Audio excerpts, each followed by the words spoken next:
This is one of my favorite plots in social sciences. It's from a paper by Johnson and Goldstein. And it basically shows the percentage of people who indicate that they would be interested in giving their organs to donation.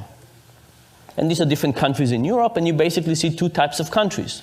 Countries on the right that seems to be giving a lot, and countries on the left that seems to be giving very little, or much less. The question is why? Why do some countries give a lot and some countries give a little? When you ask people this question, they usually think that it has to be something about culture, right? How much do you care about people? Giving your organs to somebody else is probably about how much you care about society, how linked you are, or maybe it is about religion. But if you look at this plot, you could see that countries that we think about as very similar actually exhibit very different behavior. For example, Sweden is all the way on the right, and Denmark, that we think is culturally very similar, is all the way on the left. Germany is on the left, and Austria is on the right. The Netherlands is on the left, and Belgium is on the right. And finally, depending on your particular version of European similarity, you can think about the UK and France as either similar culturally or not. But it turns out that from organ donation, they're very different. By the way, the Netherlands is an interesting story. You see, the Netherlands is kind of the biggest of the small group. Turns out that they got to 28% after mailing every household in the country a letter begging people to join this organ donation program. Right, so you know the expression, begging only gets you so far?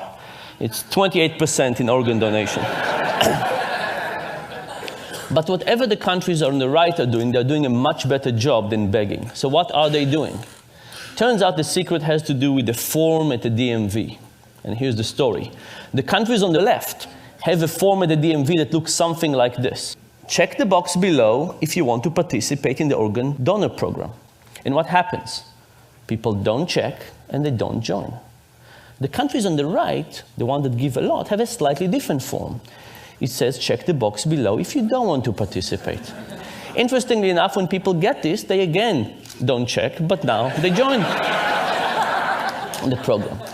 Now, think about what this means. You know, we wake up in the morning and we feel we make decisions. We wake up in the morning and we open the closet and we feel that we decide what to wear, and we open the refrigerator and we feel that we decide what to eat. And what this is actually saying that much of these decisions are not residing within us. They're residing by the person who's designing that form. When you walk into the DMV, the person who designed the form will have a huge influence on what you'll end up doing. Now, it's also very hard to intuit these results. Think about it for yourself. How many of you believe that if you went to renew your license tomorrow and you went to the DMV and you would encounter one of these forms, that would actually change your own behavior? Very, very hard to think that it will influence us, right? We can say, oh, these funny Europeans, of course it would influence them. But when it comes to us, we have such a feeling that we're at the driver's seat. We have such a feeling that we're in control and we are making the decision that it's very hard to even accept the idea that we actually have an illusion of making a decision rather than actual decision.